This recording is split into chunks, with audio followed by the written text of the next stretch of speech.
Good morning बच्चों। ये आज हमारा जो है नेशनलिज्म इन यूरोप का सेकंड पार्ट में आपको पढ़ाने जा रही हूँ। फर्स्ट पार्ट में मैंने आपको बताया था कि नेशनलिज्म क्या होता है। That is the love for the country. ठीक है, प्यार जागना अपने देश के प्रति। और नेशन स्टेट के बारे में भी बताया था मैंने आपको कि नेशन स्टेट जो होती है कैसी बाउंड्री होती है जिसमें जो है जो लोग रह रहे होते हैं उनकी एक कॉमन कलेक्टिव आइडेंटिटी होती है। कहने का मतलब कॉमन उनका जो है मतलब उनमें नेशनलिज्म की भावना होती है और उनकी आइडेंटिटी जो होती है वो कॉमन होती है। अगर हमारे देश के लोग अगर दूसरे देश में जाते हैं तो उनसे यदि पूछा जाता है कि आप कहाँ से आए हो तो ये आपकी आइडेंटिटी क्या है, व्हाट दे विल से कि हम जो है इंडियन है। जर्मन में रहने वाले लोगों से पूछेंगे तो वो क्या कहेंगे कि हम जर्मन हैं। ये क्या शो करता है? ये बेटे नेशनलिज्म को शो करता है। तो नेशन स्टेट क्या होता है? नेशन स्टेट के बाउंड्री को रिप्रेजेंट करता है कंट्री की, और उसमें रहने वाले लोग जो होते हैं वो एक कलेक्टिव आइडेंटिटी को शेयर करते हैं। ठीक है, अब मैं जो है आपको ये बता रही हूँ, हम 1870 में 1750 में जाते हैं। That is the mid of 18th century की मैं इसमें बात कर रही थी। जब फ्रेंच रेवोल्यूशन स्टार्ट हुई तो फ्रेंच रेवोल्यूशन जो है बेटे 1789 में स्टार्ट हुई। ठीक है, फ्रेंच रेवोल्यूशन से ही जो है नेशनलिज्म की जो फीलिंग है यूरोप के बाकी हिस्सों में भी फैली, और वहां पर भी लोगों को लगा कि हमें जो है अपने देश को एक नेशन स्टेट बनाना चाहिए जहां पर एक कलेक्टिव आइडेंटिटी के लोग रहे, मतलब उनकी एक आइडेंटिटी जो हो वो एक कलेक्टिव हो।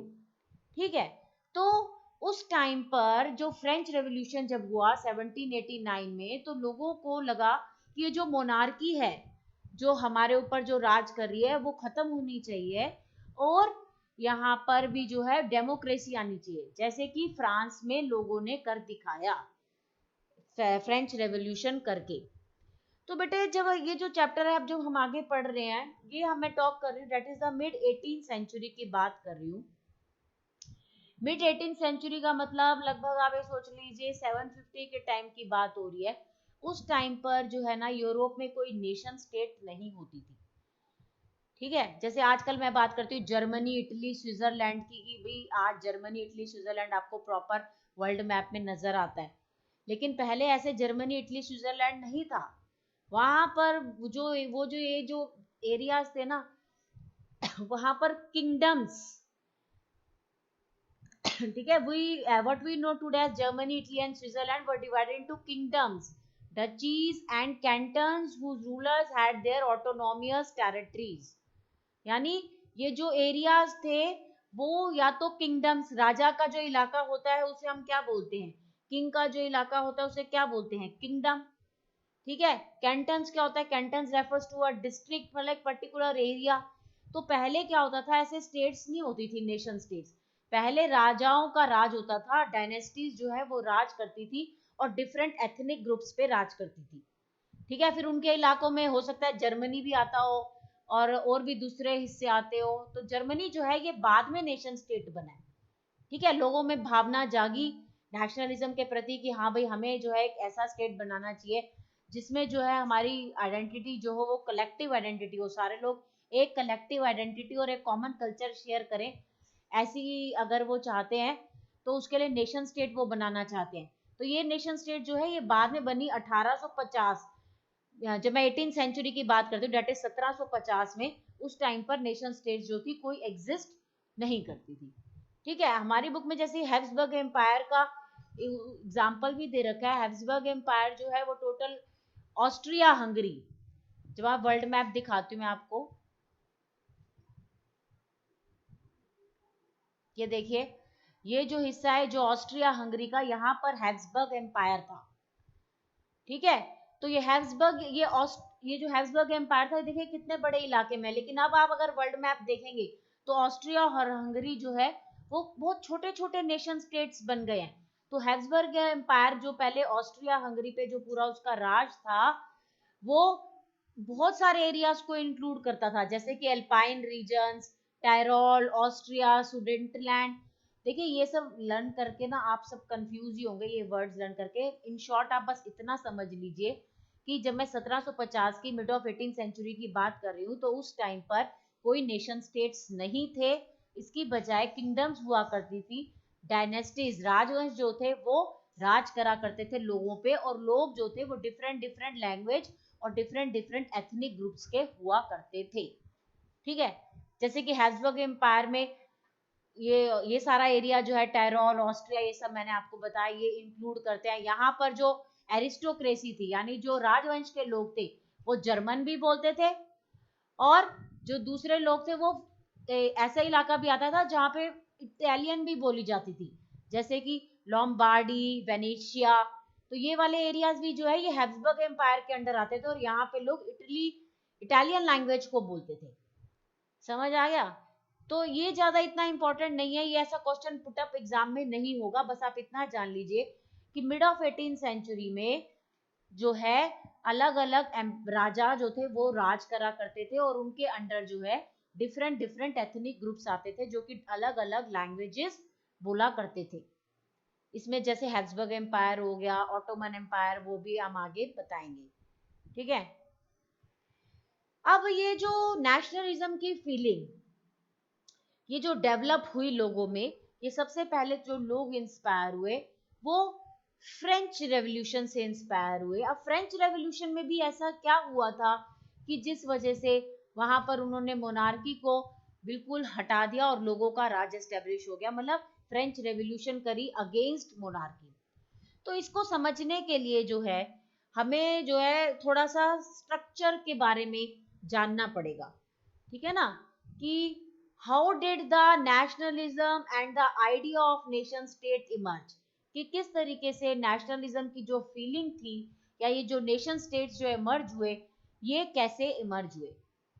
ठीक, तो इसको पढ़ने के लिए सबसे पहले हमें जो है उस टाइम पर जो यूरोप का था उसका थोड़ा सा सोसाइटी का स्ट्रक्चर जानना पड़ेगा। तो देखिए, उस टाइम पर यूरोप में जो है एरिस्टोक्रेसी, दो ग्रुप्स हुआ करते थे। एक तो एरिस्टोक्रेसी ग्रुप होता था, यानी राजवंश, राजा का वंश, मतलब उनके ही सारे रिश्तेदार। ये जो थी एरिस्टोक्रेसी वाले जो लोग जो थे डोमिनेट क्लास से बिलोंग करते थे, और the member of this class was united by a common way of life that cut across regional divisions. They owned a state in the countryside, मतलब वो इतने अमीर होते थे कि उनके काफी काफी बड़े बड़े इलाके होते थे कंट्री साइड में, और उनके अपने टाउन हाउसेस भी हुआ करते थे, बड़े बड़े घर होते थे। ये लोग जो है फ्रेंच, अपने डिप्लोमेसी को शो करने के लिए ये लोग फ्रेंच लैंग्वेज का यूज करते थे, और इनकी जो फैमिलीज होती थी ना, they were often connected by ties of marriage, मतलब ये आपस में ही लोग शादी करते थे। जैसे आप लुई 16 जो था फ्रेंच का, जो उस टाइम पर राजा हुआ करता था, उसने जो है ऑस्ट्रिया की रानी से जो है वहां की राजकुमारी से मैरिज करी थी। ठीक है ना, तो ये लोग जो थे, ये जो एरिस्टोक्रेसी से जो लोग थे, ये आपस में ही शादी करते थे, कनेक्ट करते थे by the ties of marriage. और ये जो पावरफुल एरिस्टोक्रेसी थी, ये स्मॉल ग्रुप हुआ करता था, ये ज्यादा लोग नहीं थे, कम नंबर के। राजवंश के लोग जो है ज्यादा थोड़ी ना होंगे, कम होंगे, तो ये न्यूमेरिकली या स्मॉल ग्रुप। ठीक है, और उस टाइम पर जो यूरोप की मेजोरिटी ऑफ पॉपुलेशन थी वो पीजेंट्री पॉपुलेशन थी, यानी पीजेंट लोग होते थे, ये इतने अमीर भी नहीं होते थे, और इनको जो है सर्फ की तरह इनको काम करना पड़ता था, एज ए बॉन्डेड लेबर। ठीक है, तो ये कुछ टेनेंट्स होते थे, कुछ छोटे छोटे, उनके कई ऐसे भी पीजेंट्स होते थे जिनके पास छोटे छोटे टुकड़े होते थे जमीन के, और ये लार्ज इन नंबर थे।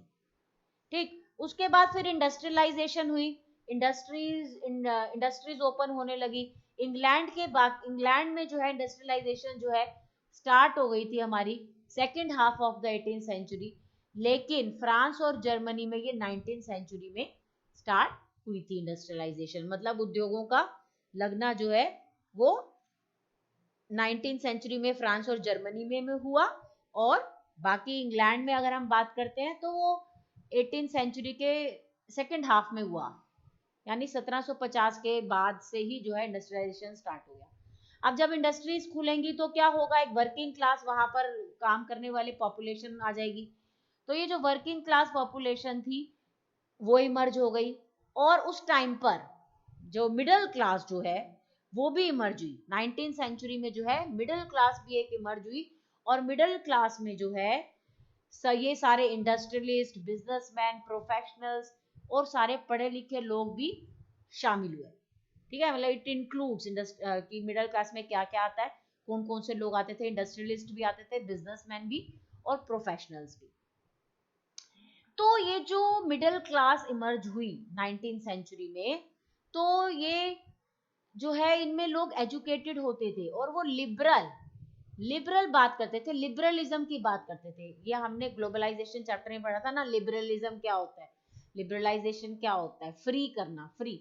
तो इनके जो है लिबरल व्यूज होते थे मिडिल क्लास के, और ये बात करते थे नेशनल यूनिटी की, कि भाई हम जो है एक ही अगर कल्चर के लोग हैं तो हमें यूनाइट होना चाहिए, एक नेशन स्टेट को एस्टैब्लिश करना चाहिए।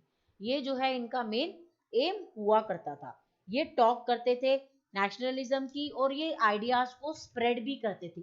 नेशनलिज्म के आइडियाज को लोगों में स्प्रेड करते थे। पढ़े लिखे लोग होते थे, और पढ़े लिखे लोग आपको पता ही है बहुत जल्दी रेवोल्यूशन भी लेके आते हैं। ठीक है, तो यहाँ तक जो मैंने आपको बताया बेटे, आपने देखिए परेशान नहीं होना है। ये चैप्टर जो है इतना, अगर आप इसको थोड़ा ध्यान से सुनेंगे, ध्यान से पढ़ेंगे, तो it is not so difficult. हम यहाँ पर जो है मिड 18th सेंचुरी की बात कर रहे हैं। मिड 18th सेंचुरी जो है 1750 की लगभग हम बात कर रहे हैं। तो उसमें ये मैंने बताया कि यहाँ पर उस टाइम पर कोई नेशन स्टेट नहीं हुआ करता था, जैसे जर्मनी, इटली, जो आजकल नेशन स्टेट जो आपको यूरोप के मैप में दिखाई देते हैं, ऐसे नहीं हुआ करते थे। उस टाइम पर जो है अलग अलग जो डायनेस्टीज थी वो राज करती थी, और डिफरेंट एथनिक ग्रुप्स पे राज करते थे। मतलब उस टाइम पर किंगडम्स हुआ करती थी, क्या डचीज हुआ करती थी, या कैंटन्स हुआ करते थे। मतलब कहने का मतलब है these are the areas. Kingdom क्या होता है, राजा का जो एरिया जहां पर वो राज करता है उसे किंगडम कहते हैं। तो उसी तरीके से डिफरेंट डिफरेंट मोनार्कीज जो थे, डिफरेंट डायनेस्टीज के जो राजा लोग थे, वो राज करा करते थे। ठीक है, मतलब उनमें जो कोई कलेक्टिव आइडेंटिटी नहीं हुआ करती थी लोगों में। फिर लोगों को लगा कि हाँ भाई कलेक्टिव आइडेंटिटी होनी चाहिए, हमें नेशन स्टेट बनाना चाहिए। और ये जागरूकता कौन लेके आया बेटे, उस टाइम पर मिडिल क्लास लोग लेके आए, क्योंकि वो पढ़े लिखे होते थे। ठीक है, इन्होंने लिबरलिज्म की बात करी।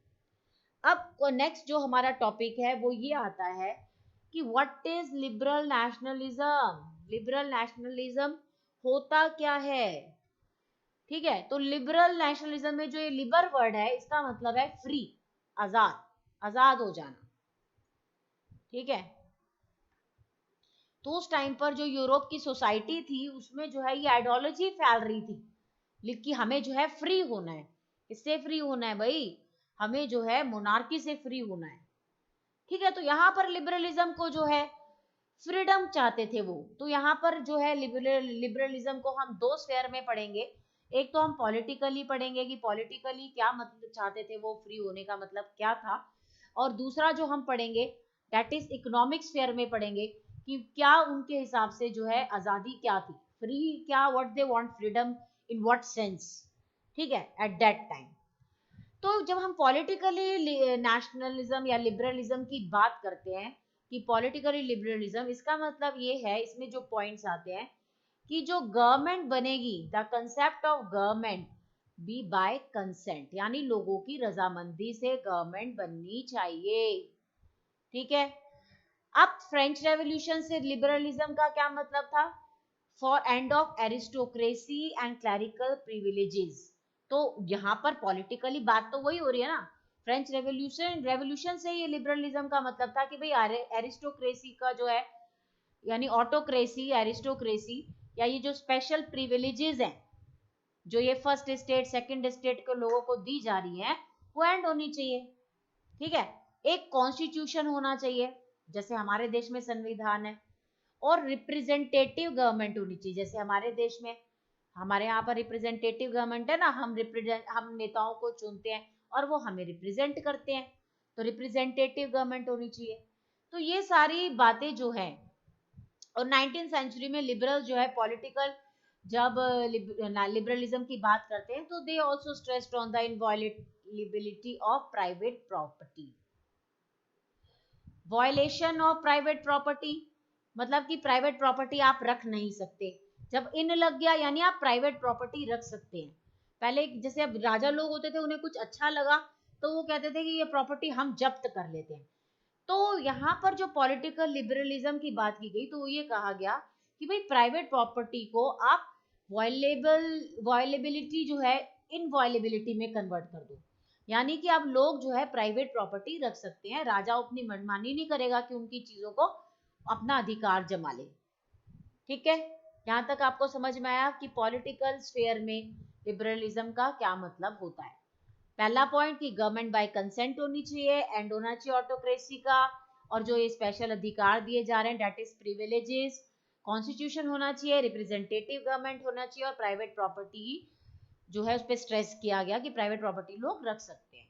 ठीक है, लेकिन अब आप यहाँ पर आप बात करते हैं कि गवर्नमेंट होनी चाहिए बाय कंसेंट, यानी लोगों की सरकार होनी चाहिए, लेकिन एक्चुअली में क्या जब फ्रेंच रेवोल्यूशन हुई तो क्या तब भी ये यूनिवर्सल सफरेज की बात हो रही है यहाँ पर कि सरकार होनी चाहिए by the consent of people, तो क्या यहाँ पर यूनिवर्सल सफरेज की बात होती है? अब मैं बेटे यूनिवर्सल सफरेज क्या होता है, यूनिवर्सल सफरेज जब मैं आजकल के उस पे कंसेप्ट पे बात करूँ तो हम यही बोलते हैं ना कि हर एक 18 साल या 18 साल से बड़े उम्र का व्यक्ति जो है वोट डाल सकता है, लेकिन अगर हम थोड़ा बैक में जाएं 9th क्लास में, फिर से हम फ्रेंच रेवोल्यूशन के बारे में सोचें, तो फ्रांस में जब डेमोक्रेसी आ गई थी तो क्या सभी को राइट था वोट देने का? क्या ये राइट वोट देने का सबको था? क्या वुमेन को वोट देने का राइट था? नो, सिर्फ प्रॉपर्टी ओइंग मैन वोट दे सकते थे, अगर आपको याद हो, जिनके पास प्रॉपर्टी होती थी। जो मैन विदाउट प्रॉपर्टी थे और वुमेन्स जो होती थी उनको पॉलिटिकल राइट्स कोई नहीं थे। थोड़े टाइम के लिए जब जैकोबिन क्लब आया तब थोड़ा सा एडल्ट मेल्स को जो है चाहे उनके पास प्रॉपर्टी नहीं है दे कैन वोट, लेकिन उस टाइम पर भी वुमेन को वोट देने का अधिकार नहीं था। और फिर उसके बाद जब नेपोलियन आ गया, ये देखिए कि step by step we are moving. बार बार मैं आपको बता रही हूँ कि फ्रेंच रेवोल्यूशन के बाद ही लोगों में वर्ल्ड जो यूरोप के जितने भी एरियाज थे या लोग थे उनमें जो है नेशनलिज्म की फीलिंग डेवलप हुई, क्योंकि उन्होंने देखा ना कि कैसे ये लोग एकजुट होकर इन्होंने जो है मोनार्की को हटा दिया, तो उनमें भी अपने देश के प्रति भावना जागने लगी। तो जब नेपोलियन कोड आया, मतलब जब नेपोलियन का टाइम था, तब उसने भी जो है वुमेन को कोई राइट नहीं दिया, यूनिवर्सल सफरेज मतलब कोई वोटिंग देने का राइट नहीं था, women to the status of minor subject to the authority of father and husband, मतलब कि वो भी जो है फादर और हस्बैंड के अधीन ही उसने ये स्टेटस दिया वुमेन को एज अ माइनर, वो वोट नहीं दे सकती थी। ठीक है, फिर तो कहने का मतलब ये है कि जो यहाँ पर बात हो रही है कि भाई गवर्नमेंट जो होती है बाय कंसेंट होनी चाहिए, लेकिन यहाँ पर ये एक प्रॉब्लम थी कि सभी लोग जो थे वोट नहीं दे सकते थे। यहाँ पर हम अगर गवर्नमेंट बाय कंसेंट है तो इसका मतलब ये नहीं है कि यूनिवर्सल एडल्ट सफरेज की बात हो रही है। ठीक है, अब मैं दोबारा लिबरलाइजेशन जो है उसको इकोनॉमिक स्फेयर में समझाना चाहूंगी। इकोनॉमिक स्फेयर में लिबरलिज्म का क्या मतलब होता है बेटे? That is the freedom of market, कि मार्केट्स फ्री हो जाएं, जो हमने ग्लोबलाइजेशन में पढ़ा था, और सारे जो स्टेट इम्पोज्ड रिस्ट्रिक्शंस हैं on the movement of the goods and capital वो खत्म हो जाए।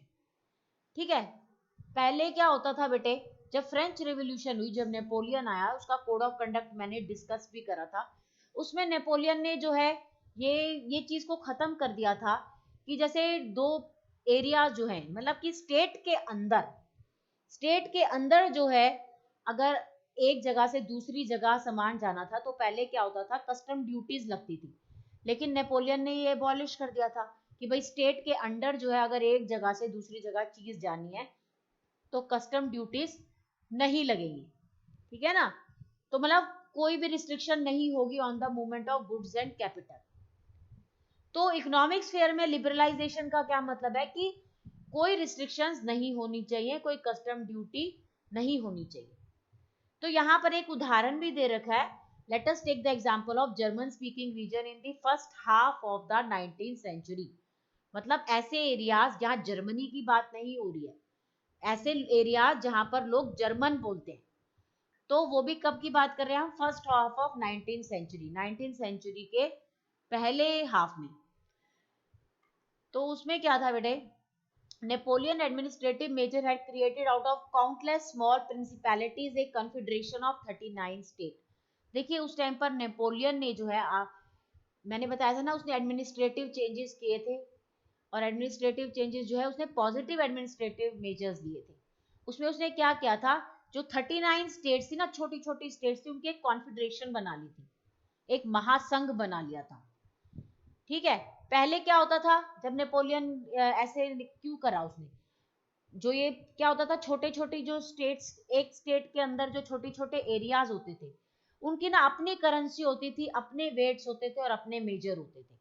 जैसे कि एक एग्जांपल दे रखा है कि एक मर्चेंट है जिसको 1833 की बात हो रही है अभी, ठीक है, 1833 की बात हम यहाँ पर कर रहे हैं कि Hamburg to Nuremberg to sell is good. आप इसको इतना मत पढ़िए, आप इसमें कंफ्यूज ही होंगे और कुछ नहीं होंगे। मैं आपको बस इतना बताना चाहती हूँ कि एक जगह से दूसरी जगह जाने में, जो जब नेपोलियन आया था तो उसने ये तो कर दिया था एडमिनिस्ट्रेटिव चेंजेस कि भाई एक स्टेट के अंदर अगर एक जगह से दूसरी जगह मर्चेंट ने सामान लेके जाना है तो उस पर कस्टम ड्यूटी नहीं लगेगी, ये उसने चेंजेस कर दिए थे। ठीक है, स्टेट कस्टम ड्यूटी जो है वो नहीं लगेगी, लेकिन एक स्टेट से दूसरी स्टेट में जाने में कस्टम ड्यूटी उस टाइम पर लगती थी। अब ये जो आपने एग्जांपल दिया जा रहा है 1833 का एग्जांपल दिया जा रहा है, ठीक है, तो 1833 में अगर आपने हैम्सबर्ग से न्यूरमबर्ग जाना है एक मर्चेंट ने, तो उसको जो है ना 11 कस्टम बैरियर्स देना पड़, मतलब गुजरना पड़ता था। यानी एक जगह से दूसरी जगह जाने के वक्त उसको जो है 11 बार कस्टम ड्यूटी देनी पड़ती थी, और हर बार जो ड्यूटी थी ना वो 5% की थी, और वो भी ड्यूटी इस तरीके से लगती थी अकॉर्डिंग टू द वेट। और एक एरिया से दूसरे एरिया में जा रहा है ना, देखो अभी मैं बार बार यही समझा रही हूँ, स्टेट के अंदर अगर आप एक स्टेट के अंदर मूव कर रहा है मर्चेंट तो उसको कस्टम ड्यूटी नहीं पे करनी पड़ती थी, लेकिन अगर आप एक स्टेट से दूसरी स्टेट जा रहे हो तब आपको कस्टम ड्यूटी पे करनी पड़ती थी। और ये मैं किस टाइम की बात कर रही हूँ, ये मैं 1833 की बात कर रही हूँ। ठीक है, ये मैं आपको क्यों बताना चाह रही हूँ, मैं ये आपको इसलिए बताना चाह रही हूँ बेटे कि इकोनॉमिक्स फेयर में लिबरलाइजेशन का क्या मतलब है। इकोनॉमिक्स फेयर में लिबरलाइजेशन का मतलब है कि मार्केट्स फ्री हो जाएं। अगर स्टेट इस तरीके से रिस्ट्रिक्शन लगाएगी, मतलब बार बार एक व्यक्ति को एक स्टेट से दूसरे स्टेट में जाना है, तो उसको तो अगर वो रिस्ट्रिक्शन लगाएगी स्टेट की, हाँ भाई तुम हर बार ड्यूटी दो, टैक्स दो, बैरियर का क्या मतलब होता है, रुकावट डालना, तो आप भाई टैक्स दो तभी आपका सामान यहाँ से वहां जाएगा। तो एक व्यक्ति को जिसको 11 स्टेट्स कवर करके फिर 11वीं स्टेट में जाके सामान बेचना, तो उसको तो 11 बार कस्टम ड्यूटी पे करनी पड़ेगी। और हर स्टेट में जो वेट करने का तरीका है ना, जो उनकी यूनिट है वो भी डिफरेंट है, तो वो तो कितना परेशान हो जाएगा। जैसे कि ये देखिए, एली जो है एक ये यूनिट है टेक्सटाइल मटेरियल की, यानी कपड़े को मेजर करने का जो एक यूनिट है दैट इज एली। तो फ्रैंकफर्ट में ये जस्ट एक जगह है, आप इसकी जगह ए लिख लो। ए में जो है आपको, अगर आपको एक एली कपड़ा लेना है तो आपको पता है कितना कपड़ा मिलेगा, 54.7 सेंटीमीटर। अगर आप बी एरिया में चले गए तो आपको मिलेगा 55.1 सेंटीमीटर। यानी एरिया टू एरिया जो मेजरमेंट की यूनिट्स हैं वो भी चेंज हो रही है। मतलब एक जगह में तुम 54.7 सेंटीमीटर कपड़ा दे रहे हो और एक जगह पर 55.1 सेंटीमीटर कपड़ा दे रहे हो, यानी एक स्टेट से दूसरी स्टेट में जाते ही आपका वेट भी बदल गया, सामान का जो मेजर करने का तरीका है वो बदल गया, और हर बार आपको कस्टम ड्यूटी पे करनी है। तो ये जो मर्चेंट है जो सामान बेचेगा, एक जगह से एक स्टेट से जाके दूसरी स्टेट में बेचेगा, उसको तो कितनी परेशानी होगी। Is that clear? अब आपको कुछ समझ आया ये बात कि प्रॉब्लम कहाँ थी? तो जब तक ये जो बैरियर्स थे ये तब नहीं हटेंगे, जब तक ये बैरियर्स नहीं हटेंगे तो ये लिबरलाइजेशन कहाँ हुआ, लिबरलिज्म कहाँ हुआ। इसीलिए ये बैरियर्स को हटाना बहुत जरूरी था। इसी वजह से 1834 में जो है एक कस्टम्स यूनियन, या ये जिसे हम जॉल्वरीन बोलते थे, ये बनाई गई। ठीक है, एक जॉल्वरीन जो है एक यूनियन बनाई गई, कस्टम्स यूनियन बनाई गई, ग्रुप बनाया गया। किसने बनाया गया? Which was forced at the initiative of Prussia. अब ये बार बार मैं बात कर रही हूँ प्रूशिया प्रूशिया, आजकल नक्शे में देखो प्रूशिया नहीं है। प्रूशिया जो है एक्चुअली ये जर्मनी को रिप्रेजेंट करता है। ठीक है, बाद में ये प्रूशिया ही जो है जर्मनी बन गया, और भी काफी एरियाज कवर हुए, लेकिन प्रूशिया उसके अंडर, जर्मनी स्टेट के अंडर का एक हिस्सा बन गया। ठीक है। तो ये ज़ोल्वरिन जो कस्टम यूनियन जो 1834 में बनी, ये प्रूशिया की वजह से बनी और बहुत सारी जर्मन स्टेट्स मिल गई और उन्होंने ये यूनियन को बनाया। अब इस यूनियन का क्या काम था? इस यूनियन ने जो है एबॉलिश करा टैरिफ बैरियर्स, कि जो ये बैरियर्स हैं, जो रुकावटें हैं, जो कस्टम ड्यूटी हर एक स्टेट से दूसरी स्टेट में जाने के लिए लगती है, तो इसको एबॉलिश किया। और नंबर ऑफ करेंसीज को भी रिड्यूस कर दिया। पहले सपोज करो 30 टाइप की करेंसी, आप खुद सोचो 30 टाइप की करेंसी जो है यूज हो रही है, तो उसको जो है सिर्फ 2 करेंसी में कर दिया, जो कि आप पूरे यूरोप में एक स्टेट से दूसरी स्टेट में जाने के लिए लगेगी। ठीक है, अब आपको समझ आया? तो a wave of economic nationalism strengthened the wider nationalist sentiments growing at the time. Economic nationalism भी इससे जो है मजबूती प्रोवाइड हुई उसको। किस वजह से? ये भाई यूनियन बना दी गई, ज़ोल्वरिन बना दी गई, और इससे जो है करेंसी भी जो है 30 से 2 हो गई करेंसी। अब 2 करेंसियां लेके चलना है आपको व्यापार करने के लिए। ये जो टैरिफ बैरियर थे, जो जगह जगह हमें कस्टम ड्यूटीज पे करनी पड़ रही है, वो नहीं पे करनी पड़ेंगी। ठीक है ना? अब आया आपको समझ में यहाँ तक अच्छे से? आगे बढ़े। हम बेसिकली जो है ये पढ़ रहे हैं कि किस तरीके से यूरोप में नेशनलिज्म की फीलिंग डेवलप हुई। वो इस वजह से हुई कि पहले तो हमने स्ट्रक्चर के बारे में पढ़ा, फिर हमने बताया कि लिबरलिज्म के व्यूज लोगों में फैल रहे थे, और लिबरलिज्म भी पॉलिटिकल और इकोनॉमिक स्फीयर में। अब फिर से ये बात आती है, अ न्यू कंजर्वेटिज्म आफ्टर 1815। देखिए कंजर्वेटिज्म क्या होता है बेटे? रूढ़िवादी। A political philosophy stress the importance of tradition. रूढ़िवादी मतलब जो हमारे ट्रेडिशंस हैं, एस्टैब्लिश्ड इंस्टीट्यूशंस एंड कस्टम्स, जो पुराने टाइप के जो ट्रेडिशन है वही चलने चाहिए, ये रूढ़िवादियों की ये सोच होती है, और यही कंजर्वेटिज्म है। ठीक है। अब देखिए क्या हुआ, मैं आपको फिर से एक स्टोरी समझाने जा रही हूँ कि पहले जो है नेपोलियन जो है 1799 में जो है फ्रांस में आ जाता है। 1804 में उसने जो है नेपोलियन कोड ऑफ कंडक्ट लेके आता है, और नेपोलियन का जो मेन इशू था ना वो यही था कि उसे स्प्रेड करना है, उसे दूसरे एरियाज को अपने एरियाज में मिलाना है, उनको हरा हरा के। तो इससे क्या हुआ, कई सारे देश जो थे, कई सारे जो वो इस नेपोलियन के खिलाफ हो गए, अगेंस्ट हो गए। यूरोपियंस में जो अलग अलग देश थे वो इसके खिलाफ हो गए। तो उन्होंने क्या करा, इसके साथ लड़ाई लड़ी गई 1815 में, दैट इज वाटरलू। वाटरलू वार हम इसे बोलते हैं, जिसमें नेपोलियन जो था वो हार गया 1815 में। अब जब वो हार गया, अब क्या हुआ भाई फ्रांस का? अब ऐसा क्या हो गया वहां पर जब नेपोलियन हार गया? तो अब हम उसके बारे में बताने जा रही हूँ मैं आपको। European governments were driven by a spirit of conservatism. अब उनको लगा कि हमें जो है ना दोबारा से, जैसे नेपोलियन आया था तो उसने काफी चेंजेस लेके आया था, और जब फ्रेंच रेवोल्यूशन हुई थी तब मोनार्की हट गई थी और डेमोक्रेसी आ गई थी। तो अब ये जो यूरोपियन गवर्नमेंट थी ना, अब उनको लग रहा था कि हमें जो है दोबारा से कंजर्वेटिज्म जो है फ्रांस में ले आना चाहिए, यानी जो पहले चलता आ रहा था ना पुराना, जैसे मोनार्की थी, वही दोबारा से एस्टैब्लिश कर दी जानी चाहिए। क्या क्या वो चाह रहे थे कि भाई मोनार्की हो जानी चाहिए, वही चर्च, वही social hierarchies, properties and family, ये सब सिस्टम जो पुराना जो हट गया था फ्रेंच रेवोल्यूशन की वजह से, वो दोबारा लागू हो जाना चाहिए। ठीक है। Most conservatives however did not propose a return to the society of pre revolutionary days, rather they realised from the changes initiated by the Napoleon.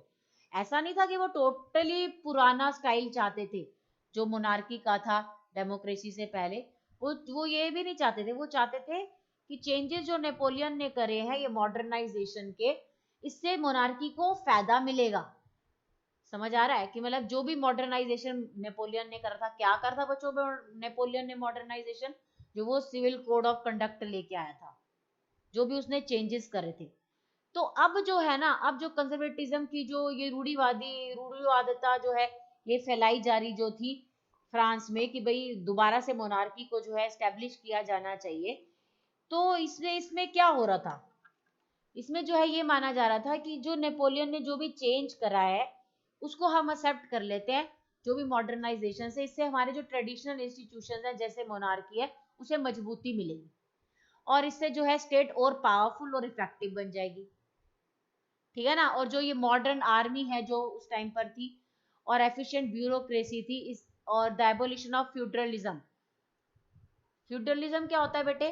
फ्यूडरलिज्म मैंने आपको पिछली क्लास में भी समझाया था कि फ्यूडरलिज्म में जो पीजेंट्स जो होते हैं, बताया था ना कि राजा जो है अपनी कुछ पावर जो होता है अपने नीचे वाले लोगों को दे देता है, फिर वो नीचे वाले लोग अपने उनसे भी नीचे वाले लोगों को पावर दे देते हैं।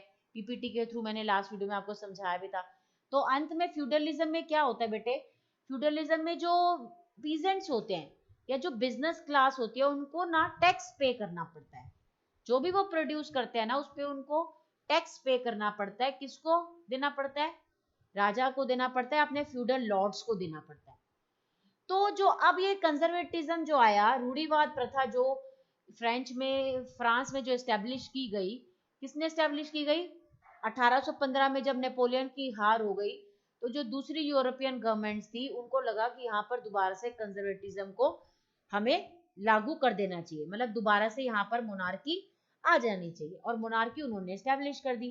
लेकिन मोनार्की जो थी वो पहले जैसी नहीं थी, अब उसने जो भी चेंजेस नेपोलियन ने करे उसको एक्सेप्ट किया, जैसे कि एबोलिशन करा उसने फ्यूडलिज्म का और सर्फडम का, तो उन्होंने कहा कि हम भी ऐसे ही करेंगे, इससे हमारी जो मोनार्की होगी उसको मजबूती प्रोवाइड होगी, ठीक है। और सिर्फ फ्रांस में ही नहीं हुआ, ये यूरोप के और भी हिस्सों में हुआ, वहां पर ये सब चीजें अडॉप्ट की गई कि हमें जो है ये जो है मतलब ये सारी चीजें जो है एवोल्यूशन कर देना चाहिए फ्यूडलिज्म को, ये सब बातें जो है इसको अगर हम अपना लें तो हमारी मोनार्की भी स्ट्रांग हो जाएगी, ठीक है। तो अब 1815 में जो यूरोपियन पावर्स थी, जब ये युद्ध हुआ था ना नेपोलियन का, इन देशों के साथ हुआ था। कौन कौन से हैं ये देश?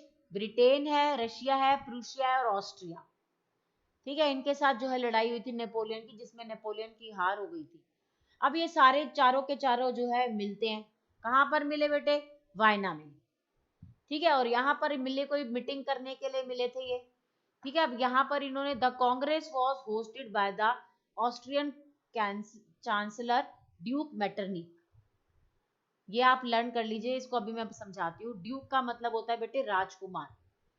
अब ये देखिए, जब ये ब्रिटेन, रशिया, प्रूशिया और ऑस्ट्रिया, ये जब 1815 के बाद जब इन्होंने नेपोलियन को हरा दिया तो ये फ्रांस में एक जगह थी वायना, तो वहां पर ये मिले। तो वहां पर ये क्यों मिले बेटे? ये वहां पर ट्रीटी करने के लिए मिले। ट्रीटी क्या होता है बेटे? संधि, कि एक समझौता करने के लिए ये मिले, और वहां पर एक कांग्रेस होस्टेड की गई, ठीक है। ये जो है आपने इसको जरा अच्छे से वो कर लेना है। एक मतलब इस सम्मेलन में जो एक कांग्रेस जो कांग्रेस वाज होस्टेड, ये एक सम्मेलन टाइप हुआ, और ये जो सम्मेलन हुआ इसमें जो कांग्रेस, वायना कांग्रेस बोलते हैं इसको, ये जो सम्मेलन हुआ इसमें जो किसने ये करा ये सम्मेलन? ये जो चांसलर था ना ऑस्ट्रिया का, जो राजकुमार था मेटरनिक, ड्यूक मेटरनिक जो था, उसने जो है ये जो है कांग्रेस वायना का होस्ट में साथ दिया, मतलब होस्ट करा उसने, ठीक है। तो ये जितनी भी सारी ब्रिटेन, रूस, प्रशिया और ऑस्ट्रिया थी, इन्होंने मिलकर नेपोलियन को हटाया और यूरोप के लिए एक समझौता तैयार करने के लिए सारे वायना में मिले, और इस सम्मेलन को हम क्या बोलते हैं? कांग्रेस। और इसको किसने करा, किसने होस्ट किया? ऑस्ट्रिया का जो चांसलर था ड्यूक मेटरनिक। ये आप लर्न कर लीजिएगा, 1 नंबर का क्वेश्चन आता है, ठीक है। अब यहाँ जितने भी डेलीगेट्स थे, ये जितने भी हमारे प्रतिनिधि थे जो भी इनके थे ब्रिटेन, रशिया वगैरह के, इन्होंने ट्रीटी ऑफ वायना साइन करी, ठीक है। ट्रीटी ऑफ वायना जो थी, इसमें इनका मेन एम क्या था? इनका मेन ऑब्जेक्ट जो ये था कि नेपोलियन ने जब यहाँ पर आया था और इसने जितने भी चेंजेस करे, ठीक है ना, नेपोलियन ने जो भी चेंजेस करे फ्रांस में या वर्ल्ड में, यूरोप के दूसरे हिस्सों में, उसको अंडो कर दिया जाए, ठीक है।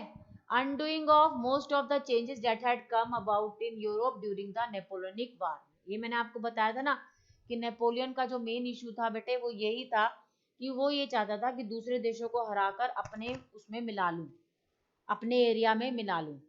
तो इन्होंने सबसे पहले जो ट्रीटी ऑफ वियना जो करी, जो संधि करी, उसमें सबसे पहला जो इनका मेन एम था वो ये था कि जो भी उसने नेपोलियनिक वार्स में जो भी चेंजेस लाए उसको हम अंडो कर दें। ठीक है। अब आप सभी को याद है फ्रांस में बॉर्बन डायनेस्टी पहले थी, बॉर्बन वंश का राजा था ना लुई 16। तो बॉर्बन डायनेस्टी को फिर से उसमें वहां पर रिस्टोर कर दिया जाए, दोबारा से पावर में ले आए जाए। कौन सी डायनेस्टी? Bourbon dynasty. समझ आया? ये पहला पॉइंट है कि ये 3 नंबर का क्वेश्चन आता है। ट्रीटी ऑफ वायना जो है 1815 की, इसका जो है मेन ऑब्जेक्ट्स क्या थे? तो पहला क्या है कि जो भी चेंजेस करे नेपोलियन वार की वजह से यूरोप में जो भी चेंजेस हुए उन्हें अंडो कर दो, उन्हें दोबारा से एज इट इज कर दो। और बॉर्बन डायनेस्टी जो फ्रांस में थी उसको दोबारा से रिस्टोर कर दो, वहां पर दोबारा से बॉर्बन डायनेस्टी को ले आओ। ठीक है। And France lost the territories it had annexed under Napoleon. और जो भी फ्रांस ने जो भी टेरिटरीज पे कब्जा किया था नेपोलियन के टाइम पर, वो उससे छुड़ा ली जाए, मतलब वो फ्रांस के अधीन नहीं रहेंगी वो एरियाज। और एक और इसमें डिसाइड किया गया इस ट्रीटी में, संधि में, कि बहुत सारी स्टेट्स को जो है ना वो फ्रांस की बाउंड्री में बना दिया जाए। ठीक है। वो किस लिए बना दिया जाए? ताकि अगर फ्रांस अब फिर सोचे कि मैं अपना एरिया को एक्सपैंड करूं, कि भी दूसरे साथ वाले स्टेट को ऑक्युपाई करके लड़ाई करके जो है अपने अंदर मिला लूं, तो ऐसा ना हो पाए। तो अगर अब आप देखेंगे फ्रांस के नक्शे में वहां पर नीदरलैंड जो है वो बना दिया गया।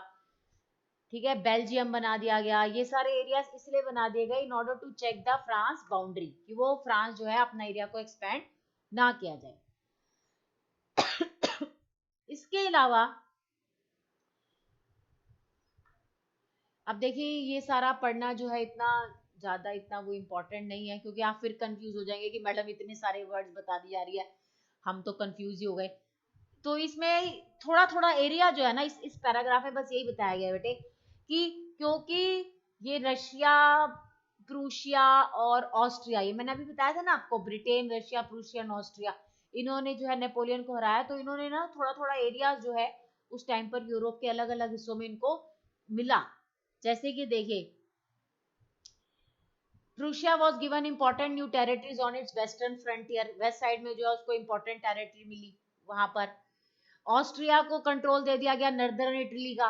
उस टाइम पर तो वैसे इटली बनी ही नहीं थी, लेकिन जो इटली, अब जो अगर हम इटली नक्शे में देखें, दिखाती हूँ मैं आपको मैप। ये देखिए, ये वाला आप सभी जानते हैं ये इटली की लोकेशन है। तो उस टाइम पर तो इटली थी नहीं, तो यहाँ पर ये वाला जो हिस्सा था, ऊपर वाला हिस्सा जो था, वो ऑस्ट्रिया को कब्जे में दे दिया गया, है ना। और फिर रूस को पोलैंड का एक हिस्सा दे दिया गया। जैसे रशियन एम्पायर है, यहाँ पर ये पोलैंड का एक हिस्सा रूस को दे दिया गया। ठीक है। अभी मैंने आपको ये भी बताया था ना, जैसे नीदरलैंड को बना दिया गया। देखो फ्रांस की बाउंड्री है, यहाँ पर नीदरलैंड को एक ऐसी वो बना दी स्टेट, ताकि फ्रांस जो है अपना एक्सटेंड ना कर पाए। ठीक है। तो ये आपको इतना लर्न नहीं करना, ये एग्जाम में इतना आता नहीं है, लेकिन थोड़ा अब चैप्टर हम एक्सप्लेन कर रहे हैं तो ये बताना बहुत जरूरी है, मुझे तो बताना है कि किस तरीके से जो है 1815 के बाद जो है क्या सिचुएशन रही उस टाइम पर यूरोप की। ठीक है। कि प्रूशिया को जो है वेस्टर्न फ्रंटियर दे दिया, ऑस्ट्रिया को नॉर्दर्न इटली पर कंट्रोल दे दिया। लेकिन हाँ, जो नेपोलियन ने जो जर्मन कॉन्फेडरेशन जो महासंघ बनाई थी ना, ऐसे ऐसे एरियाज की जहां पर जर्मन बोली जाती थी 39 स्टेट्स की, उनको नहीं छेड़ा गया। ठीक है।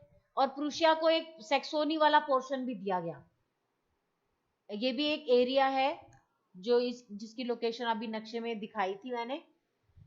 तो ये आपको इतना लर्न करने की जरूरत नहीं है कि क्या दिया। अगर आप लर्न करेंगे तो हाँ, आपका आंसर जो है काफी इफेक्टिव बन जाएगा। ठीक है। तो अब जो है कंजर्वेटिज्म फैल गया था यूरोप में, और कंजर्वेटिव रिजाइम सेटअप हो गए थे 1815 में, वो भी सारे ऑटोक्रेटिक थे। ठीक है ना, मोनार्की फिर से दोबारा से एस्टेब्लिश हो गई थी। और ये जो मोनार्की, जो कंजर्वेटिज्म, जो रूढ़िवाद जो स्टेब्लिश हुई, रिजाइम जो स्टेब्लिश हुई, ये बहुत ही ज्यादा ऑटोक्रेटिक थे। ये टॉलरेट नहीं करते थे। क्या नहीं टॉलरेट करते थे? क्रिटिसिज्म। मतलब इनकी बिल्कुल बिल्कुल बर्दाश्त नहीं कि कोई इनकी बुराई करे, कि कोई इनको इनकी लेजिटिमेसी पर क्वेश्चन करे, वो इन्हें बिल्कुल बर्दाश्त नहीं होता था। और सेंसरशिप इन्होंने इम्पोज कर दी। सेंसरशिप क्या होता है, बार बार ये बताया मैंने आपको कि कुछ चीज को हटा देना। जैसे आप सेंसर बोर्ड जो होता है, फिल्म में कुछ अच्छी चीज नहीं होती है जिसका प्रभाव गलत होता है सोसाइटी पे, तो वो उसको सेंसर जो बोर्ड होता है वो उसे सेंसर कर देता है, हटा देता है। तो इन्होंने इम्पोज कर दिया सेंसरशिप, मतलब न्यूज़पेपर्स वगैरह में जो इनके खिलाफ कुछ भी छापा नहीं जाएगा।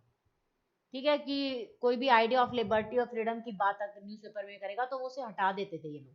इन्होंने सेंसरशिप को इम्पोज कर दिया था। ठीक है, अब आगे बढ़ते हैं। The memory of French revolution nonetheless continue to inspire liberals. One of the major issues taken up by the liberal nationalists who criticized the new conservative order was the freedom of press. यानी जो educated जो liberals थे, जो nationalist liberal nationalist थे, उन्होंने जो है press की, मतलब ये जो कंजर्वेटिव जो फीलिंग आ गई थी, कंजर्वेटिव ऑर्डर जो उस टाइम पर यूरोप में फैल रहा था, उन्होंने ये इसको क्रिटिसाइज किया। ठीक है, और वो कहते थे कि फ्रीडम होना चाहिए प्रेस का। ये उन्होंने बात कही कि प्रेस की आजादी होनी चाहिए।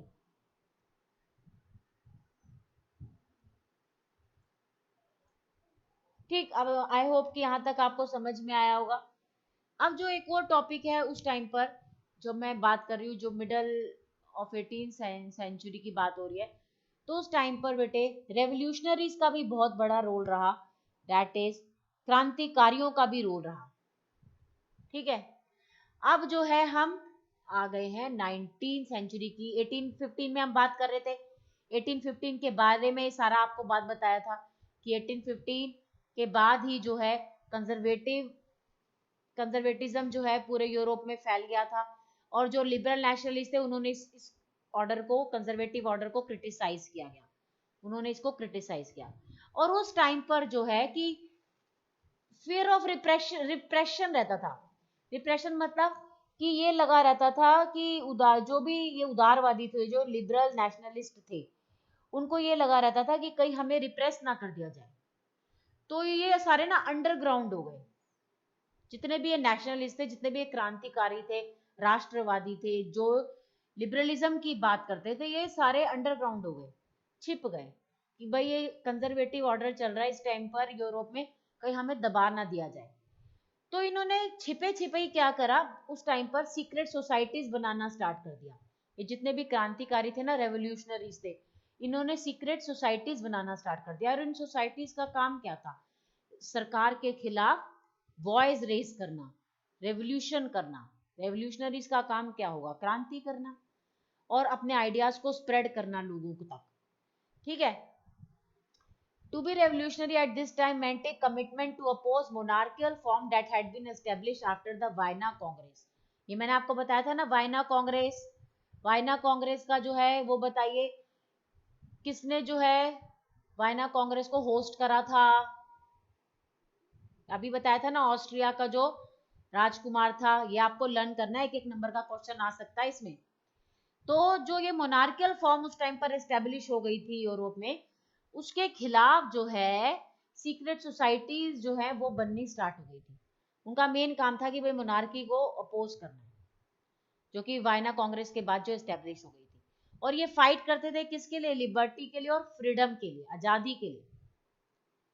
ठीक है, और most of these revolution also saw the, और ये मतलब नेशन स्टेट की बात करते थे कि भाई नेशन स्टेट क्रिएट होनी चाहिए। इनका मेन मुद्दा ही जो था वो ये था कि नेशन स्टेट जो है वो क्रिएट होनी चाहिए। अब इसी रेवोल्यूशनरीज में एक सबसे इंपॉर्टेंट नाम आता है, दैट इज जिसिपी मैजिनी। या आपने लर्न करना है भाई, इसके बारे में भी लर्न करना है, 3 नंबर का क्वेश्चन आ सकता है जिसिपी मैजिनी के बारे में। एक बहुत इंपॉर्टेंट इटालियन, इटली भाषा इटालियन लैंग्वेज बोलते थे और ये क्रांतिकारी थे, दैट इज द जिसिपी मैजिनी। इनका जन्म कहाँ हुआ था, जेनोई में हुआ था 1807 में। ठीक है, ये जो है सीक्रेट सोसाइटी, अभी मैंने बताया ना उस टाइम पर यूरोप में सीक्रेट सोसाइटीज बनने लग गई थी in the starting of the 19th century. ठीक है, तो सीक्रेट सोसाइटीज के मेंबर थे, और वो कौन सी सीक्रेट सोसाइटीज थी, दैट इज कार्बोनरी, उसके एक एक्टिव मेंबर थे, ठीक है। 24 साल की उम्र में ही was sent into exile, इन्होंने जो है रेवोल्यूशन करी थी, मतलब ये लिगुरिया में जो है रेवोल्यूशन करी थी, तो इसकी वजह से 1831 में इन्हें देश निकाला दे दिया गया। एक्साइल मतलब होता है देश निकाला। फिर वहां पर जब ये अंडरग्राउंड हो गए तो इन्होंने अंडरग्राउंड होते होते दो दो सोसाइटीज की फॉर्मेशन करी। एक तो यंग इटली मर्सिले में बनाई, लर्न करेंगे। दो इन्होंने अंडरग्राउंड होकर भी इन्होंने दो सोसाइटीज को जो है सीक्रेट सोसाइटीज को बनाया था, that is the young Italy in Marseilles and young Europe in Berne. ये लर्न करने वाले क्वेश्चन है बेटे, एक एक नंबर के आ सकते हैं, ठीक है। जिनके मेंबर्स जो थे यंग मैन थे, पोलैंड, फ्रांस, इटली और जर्मन के। मेज़नी जो थे वो ये बिलीव करते थे, ये ऐसे कोटेशन भी आ सकती है कि God had intended nations to be the natural units of mankind. ये किसने कहा? तो ये किसने कहा था? जिसेपी मेज़नी ने कहा था कि गॉड हैड इंटेंडेड नेशन, कि ईश्वर की मर्जी के अनुसार राष्ट्र ही मनुष्यों की प्राकृतिक इकाई थी, कि राष्ट्र जो है, नेशंस जो हैं, वो ही जो है नेचुरल यूनिट्स है मैनकाइंड की। ये मेज़नी ने बिलीव करा, ठीक है। तो उनके हिसाब से मतलब ये नेशन स्टेट की बात करते थे कि जो हमारे एक अलग अलग लोग जो है फैले हुए हैं, इनको हमें एक करना है। ये जो हमारी स्मॉल स्मॉल स्टेट्स हैं, उस टाइम पर आपको पता था ना, इटली जो था वो फैला हुआ था। इटली जो था एक स्टेट नहीं था, अलग अलग हिस्से में अलग अलग राजवंश के लोग जो थे वहां पर राज करते थे। तो ये इटली से था तो इटालियन बोलता था, तो इसका मेन इशू ये था कि इटली को जो है यूनिफाइड किया जाए और एक नेशन स्टेट बनाया जाए।